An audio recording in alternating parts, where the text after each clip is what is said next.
नमस्कार विद्यार्थी मित्रांनो, डिटर्मिनंट्स अँड मॅट्रायसेस या चॅप्टरमधील मिसलेनियस एक्सरसाइज 4A यातील सेकंड क्वेश्चन, त्या सेकंड क्वेश्चनमधील sub question 15 show that the lines, ही एक लाईन आहे, ही एक लाईन आहे आणि ही एक लाईन आहे. हे लाईनचे इक्वेशन्स आपल्याला दिलेले आहेत. तर या तीन लाईन्स कॉन्क्रंट आहेत म्हणून आपल्याला शो दॅट हे प्रूव्ह करायचं आहे. या तीन लाईन्स एका पॉईंटमध्ये इंटरसेक्ट होत आहेत. सपोज ही एक लाईन आहे, ही एक लाईन आणि ही एक लाईन आहे. तर या तीन लाईन्स आहेत, तीन लाईनचे तीन इक्वेशन आपल्याला दिलेले आहेत. तर एका पॉईंटमध्ये इंटरसेक्ट होत आहेत म्हणजे कॉन्क्रंट आहेत. या पॉईंटमध्ये इंटरसेक्ट होत आहेत तीन लाईन्स, हे आपल्याला इथे प्रूव्ह करायचं आहे. आणि also find the point of concurrence. ज्या पॉईंटमध्ये इंटरसेक्ट होत असतील त्या पॉईंटचे एक्स कोऑर्डिनेट आणि वाय कोऑर्डिनेट ते आपल्याला फाइंड आउट करायचे आहेत. पहा सोल्युशन, तीन लाईन्स आपल्याला दिलेल्या आहेत. या तीन लाईन्स कॉन्क्रंट कधी असतील, जर त्यांचं डिटर्मिनंट 0 असेल तर त्या तीन लाईन कॉन्क्रंट असतात. Solution, given equations of lines are. तीन इक्वेशन म्हणजे तीन लाईन्स आहेत, एक्स मायनस वाय आणि हा 6 या साईडला पास करू आपण म्हणजे -6 इक्वल टू 0. याच इक्वेशनला आपण या फॉर्ममध्ये लिहिलेलं आहे, कारण ax plus B Y plus C equal to 0 लाईनचं इक्वेशन बरोबर आहे. जनरल फॉर्ममध्ये आपण लिहिलेलं आहे. हे 6 या साईडला आणले आपण. हे पहिलं इक्वेशन आपल्याला दिलेलं आहे. दुसरं इक्वेशन आहे 4x मायनस 3y. हे 20 या साईडला पास करू म्हणजे -20 इक्वल टू 0. हे सेकंड इक्वेशन आहे. तिसरं इक्वेशन आहे 6x plus 5y plus 8 equal to 0. हे तिसरं इक्वेशन. लाईनचे इक्वेशन्स आपण लिहून घेतलेले आहेत आणि इक्वल टू 0 दाखवलेलं आहे. आता आर कॉन्क्रंट आपल्याला प्रूफ काय करायचं आहे, show that the lines are concurrent. या तीन लाईन्स कॉन्क्रंट आहेत. कॉन्क्रंट म्हणजे काय, एका पॉईंटमध्ये इंटरसेक्ट होतील. सपोज ही एक लाईन आहे, हे एक इक्वेशन लाईनचं. दुसरी लाईन ही आहे आणि तिसरी लाईन सपोज ही आहे. तर या पॉईंटमध्ये कॉन्क्रंट होत आहेत एकाच पॉईंटमध्ये. हे जे इक्वेशन्स आहेत त्यांच्या जर आपण लाईन्स काढल्या तर एका पॉईंटमध्ये इंटरसेक्ट होतील, हे आपल्याला प्रूफ करायचं आहे. आणि ज्या पॉईंटमध्ये इंटरसेक्ट होतील त्या पॉईंटचे कोऑर्डिनेट म्हणजे एक्स आणि वायच्या व्हॅल्यू आपल्याला फाइंड आउट करायच्या आहेत. या पॉईंटचे कोऑर्डिनेट या तीन लाईन्स आहेत. यांचं जर आपण डिटर्मिनंट घेतलं, त्याची व्हॅल्यू जर 0 येत असेल तर त्या तीन लाईन्स कॉन्क्रंट असतात. हे लक्षात राहू द्या. तीन लाईन्स आहेत, त्यांचं डिटर्मिनंट जर आपण घेतलं, ती व्हॅल्यू 0 येत असेल डिटर्मिनंटची, तर त्या तीन लाईन्स कशा असतात, कॉन्क्रंट असतात. म्हणजे एका पॉईंटमध्ये इंटरसेक्ट होतील, हे आपल्याला प्रूफ होईल. येथे लिहिणार आपण दीज लाईन्स आर कॉन्क्रंट. कॉन्क्रंट म्हणजे काय, एका पॉईंटमध्ये इंटरसेक्ट होणार आहेत. आर कॉन्क्रंट कधी कॉन्क्रंट असतील, इफ एक्सचे कोएफिशियंट 1 4 6 वायचे कोएफिशियंट -1 -3 5 -1 -3 आणि 5 आणि कॉन्स्टंट -6 -20 आणि 8. ही व्हॅल्यू जर 0 येत असेल तर लाईन कसे आहेत, कॉन्क्रंट. आता हे चेक करू आपण. ही LHS, ही RHS. Therefore LHS equal to, याची व्हॅल्यू काढू आपण. 0 येते का चेक करू. RHSला 0 येतो का, 1. हा मल्टिप्लिकेशन -24 यातून मायनस करणार, परंतु येथे मायनस असल्यामुळे प्लस, हे होतील 100. हे -1 परंतु येथे मायनस असल्यामुळे +1. हा मल्टिप्लिकेशन 32, हे मायनस मायनस प्लस, हे होतील 120 आणि -6. हा multiplication 20 minus minus plus 18 equal to 100 - 24 म्हणजे 76. हे होतील 152. हे -6, हे होतील 38. 38 × 6 इक्वल टू, ही ॲडिशन 152 आणि प्लस 76 ही ॲडिशन येत आहे 228 आणि यातून मायनस होतील ही व्हॅल्यू येत आहे 228. 228 मायनस 228 म्हणजे 0. बरोबर आहे. ही व्हॅल्यू 0 मिळत आहे आपल्याला. बरोबर आहे. म्हणजे equal to RHS. Equal to RHS. पहा म्हणजे हे प्रूफ झालेलं आहे. या डिटर्मिनंटची व्हॅल्यू किती आहे? 0 आहे. हे प्रूफ झालेलं आहे. म्हणजे काय?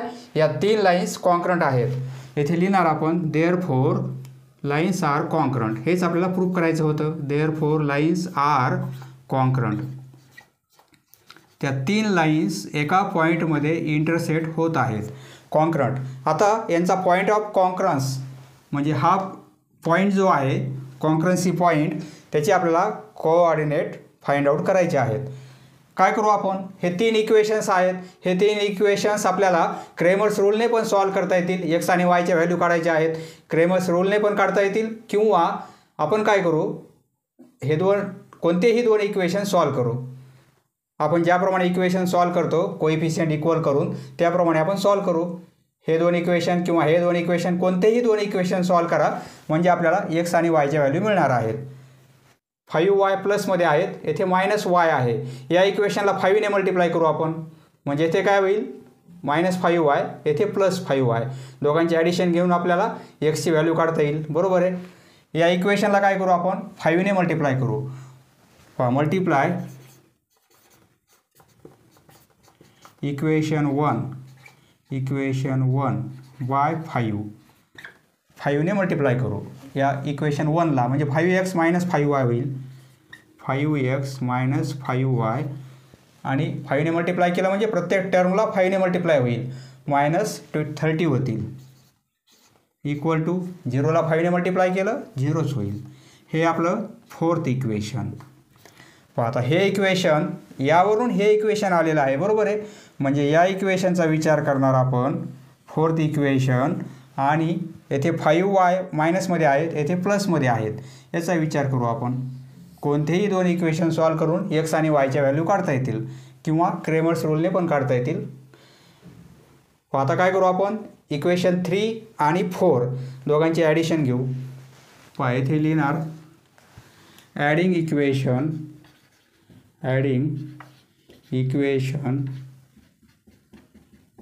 3 and 4 या दोघांचे ॲडिशन घेऊ.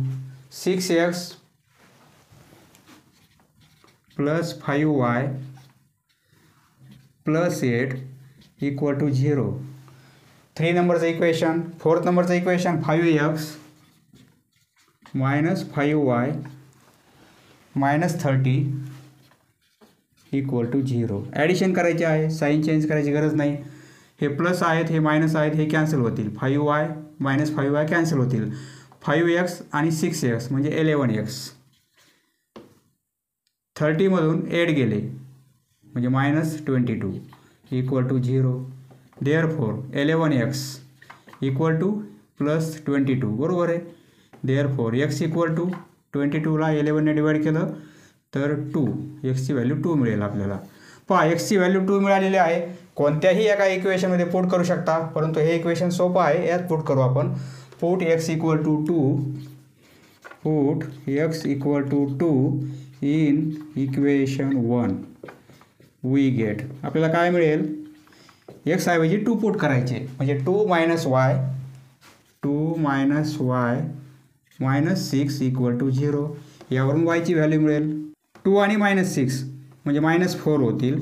-y इक्वल टू 0 या दोघांची सबट्रॅक्शन केली आपण म्हणजे -y इक्वल टू हे 4 या साईडला जातील तर हे प्लस होतील.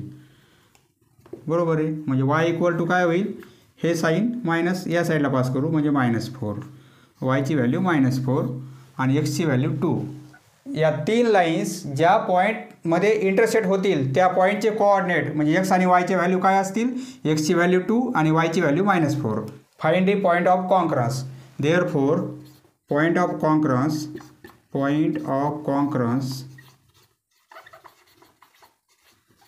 इज पॉईंट कोणता असेल? आधी एक्सची व्हॅल्यू 2 आणि नंतर वायची value -4. Next question number 16, show that the following points are collinear. हे दिलेले पॉईंट्स कोलिनियर आहेत म्हणून आपल्याला प्रूव्ह करायचं आहे बाय डिटर्मिनंट. बाय डिटर्मिनंट असं का दिलेलं आहे, कारण हे 3 पॉईंट आपल्याला कोलिनियर आहेत. डिस्टन्स फॉर्म्युला अप्लाय करून पण प्रूव्ह करता येईल किंवा स्लोपचा फॉर्म्युला अप्लाय करून पण प्रूव्ह करता येईल. हे 3 पॉईंट कोलिनियर आहेत, परंतु आपल्याला डिटर्मिनंटची कन्सेप्ट अप्लाय करायची आहे. पहा, त्यासाठी आपण काय करणार, 3 पॉईंट कोलिनियर आहेत म्हणजेच काय, एका लाईनवर आहेत ते 3ही पॉईंट. पहा, ट्रायंगलसाठी काय आहे, 3 पॉईंट नॉन कोलिनियर पाहिजेत म्हणजे ट्रायंगल कसा होतो, तयार होतो. बरोबर आहे. 3 पॉईंट जर नॉन कोलिनियर असतील तर एक ट्रायंगल तयार होतो, म्हणजे याला काहीतरी एरिया असतो. बरोबर आहे. जर 3 पॉईंट एकाच लाईनवर असेल तर ट्रायंगल तयार होईल का, होणार नाही. म्हणजे ट्रायंगल तयार होत नाही, येथे ट्रायंगल तयार होणार नाही. हा पॉईंट लाईनच्या बाहेर पाहिजे. बरोबर आहे. येथे ट्रायंगल तयार होत नाही. हे 3 पॉईंट एकाच लाईनवर आहेत म्हणजे येथे ट्रायंगल तयार होत नाही, म्हणजे त्याचा एरिया किती असेल, 0. एरिया ऑफ ट्रायंगल, या ट्रायंगलचा एरिया जर 0 असेल, सपोज LMN, हे 3 पॉईंट घेऊ आपण, म्हणजे ट्रायंगलचा एरिया जर 0 असेल तर ते 3 पॉईंट कसे असतात, कोलिनियर. ट्रायंगलचा एरिया 0 नसेल म्हणजे काहीतरी एखादा नंबर येत असेल तर एरिया एक्झिस्ट होतो म्हणजे तो ट्रायंगल तयार होतो. ट्रायंगल तयार होतो म्हणजे पॉईंट कसे असतील, नॉन कोलिनियर. एरिया जर 0 असेल तर पॉईंट एका लाईनवर आहेत म्हणजे कोलिनियर आहेत. हे आपण एक्सरसाइजमध्ये पाहिलेलं आहे. तीच कन्सेप्ट येथे आपल्याला अप्लाय करायची आहे. याचं सोल्युशन कसं लिहिणार आपण, 3 पॉईंट आपल्याला दिलेले आहेत. सपोज हा पॉईंट x1 y1 आहे, हा पॉईंट x2 y2 आहे. आपल्याला ट्रायंगलचा एरिया काढावा लागेल x3 आणि y3. हा point x3 y3. Hair x1 x2 x3 value आहेत. x1ची व्हॅल्यू 2, x2ची 5 आणि x3ची व्हॅल्यू आहे 8. y1ची व्हॅल्यू आहे 5, y2ची व्हॅल्यू आहे 7 आणि y3ची व्हॅल्यू आहे 9. पॉईंट्स आधी काय करा, हे पॉईंट्स ॲज इट इज लिहून घ्या, 3ही पॉईंट, आणि नंतर या व्हॅल्यू लिहा. Points L, M and N are collinear. हे पॉईंट्स सपोज कोलिनियर आहेत तर if area of triangle LMN, यापासून ट्रायंगल LMN तयार होईल. बरोबर आहे. Equal to 0. जर यापासून तयार होणाऱ्या ट्रायंगलचा एरिया 0 येत असेल तर पॉईंट्स कोलिनियर आहेत. चेक करू आपण. Area of triangle LMN. पहा, डिटर्मिनंटची कन्सेप्ट अप्लाय करायची म्हणजे एरिया ऑफ ट्रायंगल LMN. डिटर्मिनंटचा फॉर्म्युला ट्रायंगलचा एरिया काढण्यासाठी हाफ, येथे x1 x2 x3, येथे y1 y2 y3, xचे coordinate yचे coordinate येथे 1 1 1. हा फॉर्म्युला झाला. बरोबर आहे. व्हॅल्यू पुट करू. Half x1 x2 x3 2 5 8, y1 y2 y3 या व्हॅल्यू आहेत 5 7 9. पहा, मुद्दाम एकाखाली एक लिहिलेले आहेत आपण एक्सच्या व्हॅल्यू आणि वायच्या व्हॅल्यू, कारण त्या ॲज इट इज आपल्याला पुट करता येतील. येथे 1 1 1 हा फॉर्म्युल्यामध्येच आहे 1चा कॉलम. हे सॉल्व करू. Half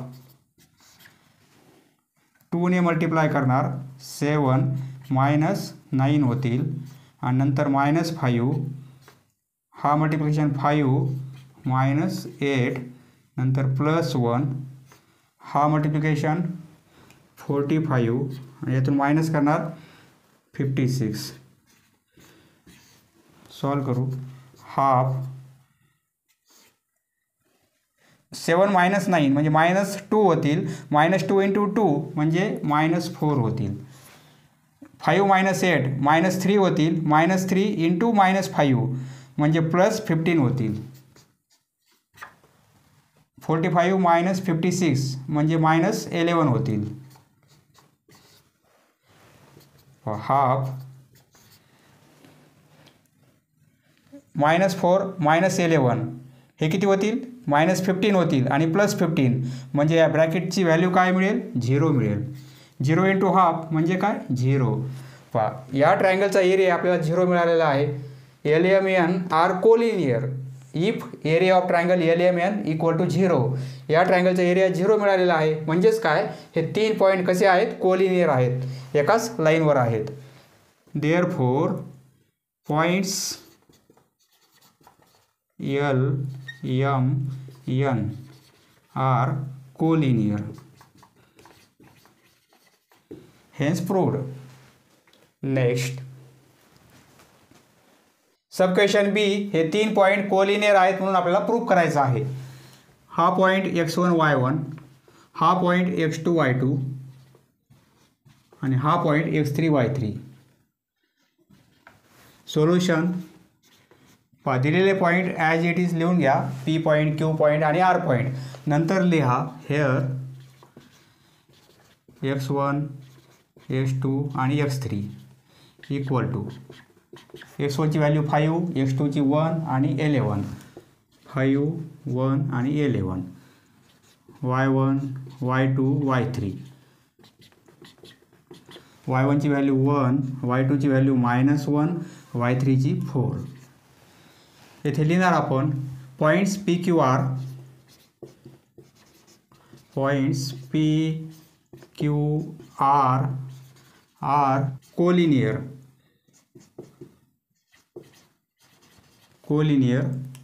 if area of triangle PQR. म्हणजे ट्रायंगल तयार होणार नाही म्हणजे ते पॉईंट कोलिनियर असतील. ही जर कंडिशन सॅटिस्फाय होत असेल तर ते पॉईंट कसे असतील कोलिनियर. हे आपल्याला प्रूव्ह करायचं आहे. म्हणजे एरिया 0 आला तर पॉईंट आपले कोलिनियर आहेत म्हणून प्रूव्ह होईल. Area of triangle PQR = formula आहे x1, x2, x3. येथे y1, y2, y3 1, 1, 1 हा फॉर्म्युला झाला. आता व्हॅल्यू पुट करू. Half x1, x2, x3 5, 1, 11. y1, y2, y3 1, -1, 4 1, -1, 4 आणि हा कॉलम ॲज इट इज. हे सॉल्व करू. = हाफने मल्टिप्लाय करायचं आहे. येथे मोठा ब्रॅकेट केला आपण. आता हे कॅल्क्युलेशन आपण या ब्रॅकेटमध्ये करू. 5 हे -1 होतील. यातून मायनस करणार 4, हा -1, हा मल्टिप्लिकेशन 1 -11. नंतर हा +1, हे 4 -11 म्हणजे 4 + 11. याची व्हॅल्यू ही आलेली आहे. कशी काढतात हे आपण एक्सरसाइजमध्ये पाहिलेलं आहे. हे -5 होतील. -1, -4 -5 × 5 म्हणजे -25. एवढं कॅल्क्युलेशन -25. हे -10 होतील. -10 × -1 म्हणजे +10 होतील. हे 15 होतील. 15 × 1 म्हणजे +15. हे 25 होतील. दोघांची ॲडिशन 25 -25 म्हणजे या ब्रॅकेटची व्हॅल्यू 0 मिळेल. = हाफ × 0 म्हणजे काय 0. बरोबर आहे. व्हॅल्यू 0 आलेली आहे. या ट्रायंगलच्या एरियाची व्हॅल्यू किती आली 0. 0 आहे म्हणजे ट्रायंगल तयार होत नाही. ट्रायंगल तयार होत नाही म्हणजे ते 3 पॉईंट एकाच लाईनवर आहेत. Therefore points P, Q and R are collinear. Hence proved. समजलं मित्रांनो. धन्यवाद. पुढील व्हिडिओ पाहण्यासाठी चॅनल सबस्क्राईब करा. धन्यवाद.